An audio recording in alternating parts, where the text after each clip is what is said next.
الحمدللہ نحمدہ ونصلی علی رسول الکریم اما بعد فاعوذ باللہ السمیع العلیم من الشیطان الرجیم بسم اللہ الرحمن الرحیم رب اشرح لی صدری ویسر لی امری واحلل عقدۃ من لسانی یفقهوا قولی رب زدنی علما ربنا آتنا فی الدنیا حسنۃ وفی الآخرۃ حسنۃ وقنا عذاب النار۔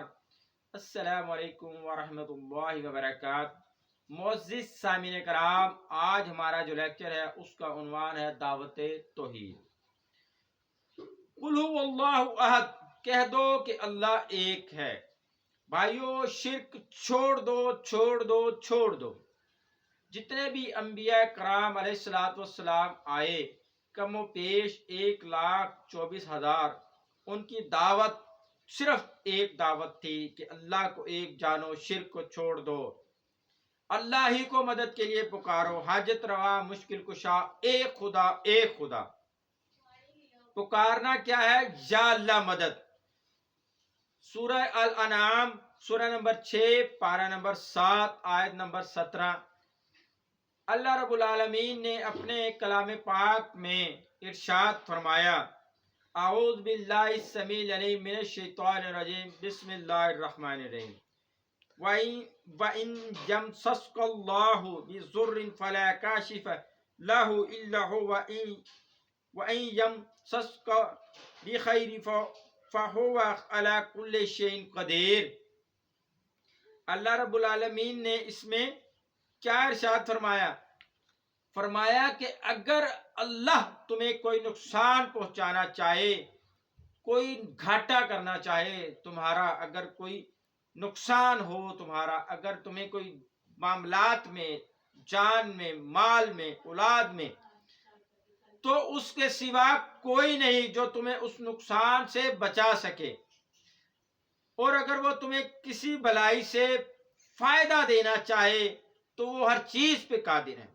اللہ کے سوا کون ہے جو تمہیں فائدہ دے؟ اللہ کے سوا کون ہے جو تمہیں نقصان پہنچا سکے؟ سورہ آل عمران دوسری جگہ پر اللہ رب العالمین نے فرمایا، سورہ کا نام ہے سورہ آل عمران، پارہ نمبر 4 سورہ نمبر 3 آیت نمبر 150، بَلِ اللَّهُ مَوْلَاكُمْ وَهُوَ خَيْرُ النَّاصِرِينَ، بلکہ اللہ ہی بہتر، اللہ ہی تمہارا مولا ہے اور وہی بہترین مدد کرنے والا ہے۔ اللہ رب العالمین نے کیا فرمایا سورہ آل عمران میں؟ کہ جو تمہارا مدد کرنے والا ہے وہ اللہ ہے، اور اس سے بہترین مددگار کوئی نہیں۔ نماز میں تم اپنے رب سے جو وعدہ کرتے ہو اس کو نبھاؤ۔ ہر نماز میں 5 وقت نماز پڑھتے ہو، ہر رکعت میں یہ پڑھتے ہو، ایاک نعبد و ایاک نستعین، کہ ہم تیری ہی عبادت کرتے ہیں اور تجھ ہی سے مدد مانگتے ہیں۔ تم کیوں ہو غافل ایک اللہ سے جو شارک سے زیادہ قریب ہے؟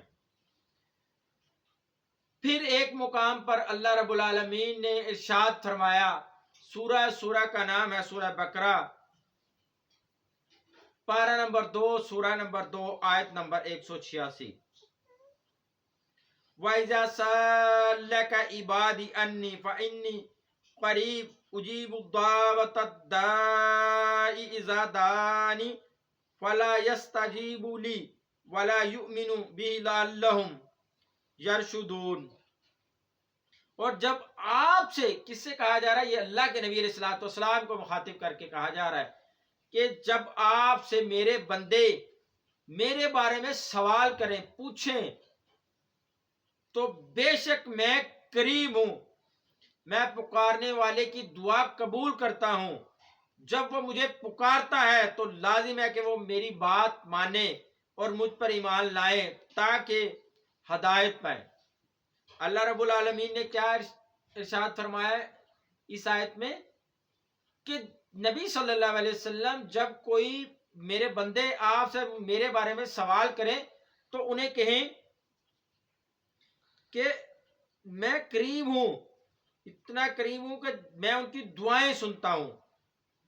تو لازم ہے کہ وہ میری بات بھی مانیں، مجھ پر ایمان بھی لائیں تاکہ وہ ہدایت پا جائیں۔ اور اللہ کے سوا کسی کو داتا مت کہو. کیوں؟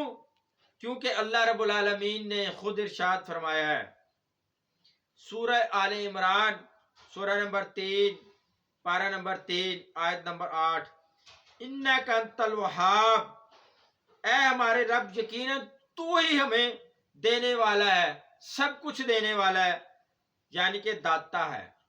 اللہ کے سوا کوئی گنج بخش نہیں، حالانکہ تمہارا رب اکیلا ہی تمام جہانوں اور تمام خزانوں کا مالک ہے. سورہ الحجر سورت نمبر 15 پارہ نمبر 14 آیت نمبر 21 میں اللہ رب العالمین نے ارشاد فرمایا وَإِن مِّن شَيْءٍ إِلَّا عِندَنَا خَزَائِنُهُ وَمَا نُنَزِّلُهُ إِلَّا بِقَدْرٍ مَّعْلُومٍ، اور ہمارے ہاں ہر چیز کے خزانے ہیں اور ہم ان کو بے مقدار لا تعداد مناسب اتارتے رہتے ہیں. اور پھر اللہ رب العالمین نے ایک مقام پر ارشاد فرمایا سورہ یوسف سورہ نمبر 12 پارہ نمبر 13 آیت نمبر 106، وَمَا يُؤْمِنْ أَكْثَرُهُمْ بِاللَّهِ إِلَّا وَهُمْ مُشْرِكُونَ، اور ان میں سے اکثر ایسے ہیں جو اللہ پر ایمان لانے کے بعد ایمان لاتے ہیں مگر ساتھ ہی ساتھ شرک بھی کرتے ہیں. رسول اللہ صلی اللہ علیہ وسلم کا ارشاد پاک ہے قیامت اس وقت تک قائم نہ ہوگی یہاں تک کہ میری امت کے کچھ قبیلے مشرکین سے مل جائیں اور بتوں کی پرستش کریں، اور میری امت میں عنقریب 30 جھوٹے دعوے دار پیدا ہوں گے. ان میں سے ہر ایک یہ دعویٰ کرے گا کہ وہ نبی ہے، حالانکہ میں خاتم النبیین ہوں، میرے بعد کوئی نبی نہیں ہوگا. جامعہ ترمذی حدیث کا نمبر ہے 2219. اسی طرح اللہ رب العالمین کا ارشاد گرامی ہے سورہ نساء آیت نمبر 116، بلا شبہ اللہ اس کو نہیں بخشے گا کہ اس کے ساتھ شرک کیا جائے، اور اس کے علاوہ جس کے لیے چاہے گا وہ بخش دے گا، اور جس نے اللہ کے ساتھ کسی کو شریک ٹھہرایا وہ تو گمراہی میں بہت دور نکل گیا. اللہ بھی مشکل کشا، نبی ولی بھی مشکل کشا، اللہ بھی حاجت روا، نبی ولی بھی حاجت روا، اللہ بھی داتا، نبی ولی بھی داتا، اللہ بھی غوث اعظم، نبی ولی بھی غوث اعظم، اللہ بھی دستگیر، نبی ولی بھی دستگیر، اللہ بھی لجپال، نبی ولی بھی لجپال، اللہ بھی اولاد عطا کرنے والا، نبی ولی بھی اولاد عطا کرنے والے، اللہ بھی دلوں کے حال جاننے والا، نبی ولی بھی جاننے والے. اگر یہ شرک نہیں ہے تو کیا ہے؟ اگر یہ سب بندے بھی تو کیا اللہ کی صفات و خصوصیات کیا ہیں؟ یہی صفات بندوں میں گنی جا رہی ہیں اور یہی اللہ میں گنی جا رہی ہیں. اگر تو پھر شرک کیا ہے؟ میرے بھائیوں اس پہ غور کرو، بتاؤ میری بہنوں کیا ہے شرک؟ اور کہ وہی صفات اللہ تعالیٰ کی، وہی صفات ان بندوں میں آپ تلاش کر رہے ہو، ہر چیز کا بالکل آمنے سامنے موازنہ کر رہے ہو. ذرا غور تو کیجئے، اسی بارے میں ایک شاعر نے کہا تھا آج سے چند سو سال پہلے. مولانا الطاف حسین حالی کا ایک شعر ہے، نبی کو جو چاہیں خدا کر دکھائیں، اماموں کا رتبہ نبی سے بڑھائیں، شہیدوں سے جا جا کے مانگے دعائیں، مزاروں پہ دن رات نظریں چڑھائیں، نہ اس سے توحید میں کچھ خلل آئے، نہ اسلام بگڑے نہ ایمان جائے.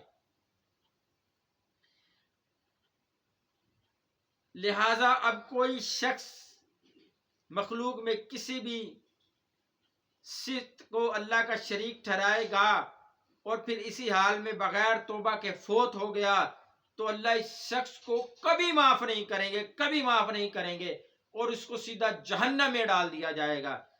جس کے دل میں رائی برابر بھی شرک ہوگا اللہ تعالیٰ اس کی بخشش نہیں کریں گے.